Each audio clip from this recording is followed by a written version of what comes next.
இன்றைக்கி மார்னிங் வந்து பார்த்திங்கன்னா அப்படியே சும்மா ஒரு விசிட் நம்ம கார்டனுக்கு.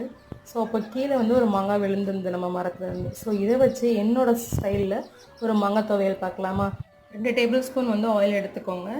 ஆயில் நல்லா ஹீட் ஆனதுக்கப்புறம் ஒரு டேபிள் ஸ்பூன் கடலைப்பருப்பு, ஒரு டேபிள் ஸ்பூன் உளுத்தம்பருப்பு. பருப்பு நல்ல கோல்டன் ப்ரௌன் ஆகணும். அதுக்கப்புறம் 8 சின்ன வெங்காயம், 3 பல்லு பூண்டு, அதுவும் நல்லா வந்து பார்த்திங்கன்னா எண்ணெயில் வறுத்துக்கோங்க.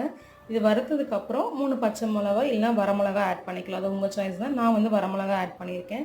மிளகாவும் நல்லா வறுத்ததுக்கப்புறம் ஒரு 3 டேபிள் ஸ்பூன் வந்து தேங்காய் ஆட் பண்ணிக்கோங்க. தேங்காயும் வந்து கொஞ்சம் அந்த ஆயிலும் நல்லா வந்து ரோஸ்ட் ஆகணும். ரோஸ்ட் ஆனதுக்கப்புறம் நான் எடுத்துகிட்டு வந்தேன் பார்த்தீங்களா மாங்காய், கட் பண்ணாமல் உடச்சி குட்டி குட்டி பீஸ் எல்லாம் கொஞ்சம் பெரிய பீஸாக ஆட் பண்ணி அதுவும் ஒரு 1 to 2 மினிட்ஸ் வந்து பார்த்திங்கன்னா ஆயிலில் ஃப்ரை பண்ணிக்கோங்க. ஸோ அதுக்கப்புறம் வந்து மாங்காய் புளிப்பு கம்மியாக இருக்குன்னா புளி கொஞ்சம் ஆட் பண்ணிக்கோங்க. 1/2 டீஸ்பூன் சால்ட்டு போட்டு நல்லா ஒரு நொர நொரன்னு அரைச்சி எடுத்திங்கன்னா சூப்பரான மாங்காய் துவையல் என்னோடய ஸ்டைலில். ட்ரை பண்ணி பார்த்துட்டு எப்படி